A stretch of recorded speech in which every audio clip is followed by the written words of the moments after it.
Sino ang magbabayad ng mga utang mong kasalanan na ginawa mo rito sa daigdig habang ikaw ay nabubuhay? Ang magbabayad po ng mga kasalanang nagawa natin ay walang iba kundi si Kristo Jesus sa pamamagitan ng kanyang dugong nabuhos, umagos hanggang sa maubos doon sa krus ng Kalbaryo.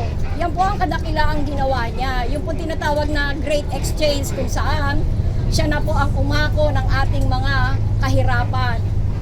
Siya po ay pinaghirap ng mga taong umako sa kanya, pinagbintangan.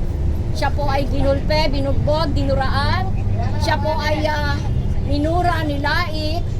Siya po ay hiniya. Pinagsugalan nila ang kanyang kasuotan. Kaya po, posible po ang Panginoong Jesus nung siya ipako sa krus ng Kalbaryo, siya po ay walang saplot. At doon, bago malagot ang kanyang hininga, sabi niya, it is finished. Naganap na niya po yung gospel o mabuting balita ng kaligtasan kung saan siya ay nagkatawang tao, siya ay namatay, inilibing at muling nabuhay. Ngayon, ang tanong, nasa ng kanyang espiritu nung siya ay 3 araw at 3 gabing nakalibing sa loob ng isang kuweba. 1 Peter chapter 3 verse 18 to 20. Si Kristo po ay bumaba sa kalaliman ng impyerno kung saan tiniis niya ang hirap, kirot, hapdi at sakit ng apoy ng impyerno.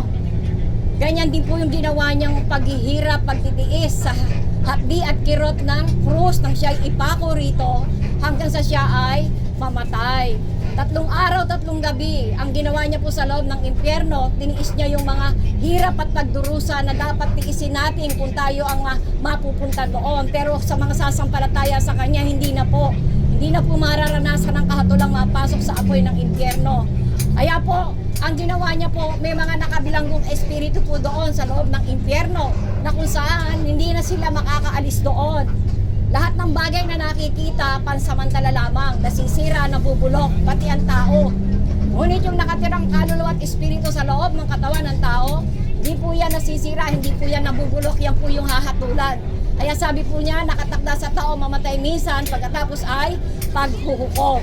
At doon sa impyerno, 3 araw, 3 gabi siyang naghihirap, nagtiis, nangaral sa mga espiritong nakabilanggo doon. Pagkaraan ng 3 araw at 3 gabi, siya ay nagtagumpay. Ngunit, paanong sasampalataya kaya sa kanya ang mga taong naroon sa loob ng impyerno? Kung sabihin man niyang siya ang tagapagligtas, siya ang manunubos, samantalang naroon di siya, kasama nila, naghihirap, nagdurusa. Yan po yung tinatawag na one-time offer ni Kristo noong panahon na yon. Dahil naroon siya sa impyerno, binigyan niya pa rin ang pagkakataon ng mga tao kung sasampalataya sa kanya. Pwede pa silang mahango, pero isang one-time offer lang po yan, hindi na po yan mauulit pa.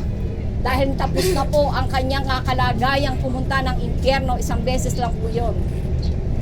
3 days and 3 nights pagkatapos nakuha niya ang susi ng kamatayan, nabawi niya ang susi ng impyerno, kaya po lahat na sasampalataya sa kanya ay hindi na mahahatulan. Roma 8:1. Ang kadakilaan pong ginawa ng ating Panginoon sa krus ng Kalbaryo ay talagang wala pong kapantay, walang katapat. Ang ipinambayad niya sa ating mga kasalanan at karumihan ay ang kanyang mahalagang buhay, yung kanyang buhay, banal, dalisay at makapangyarihang dugo na nabuhos sa krus ng Kalbaryo. Pagkatapos na noon, siya ay muling nabuhay.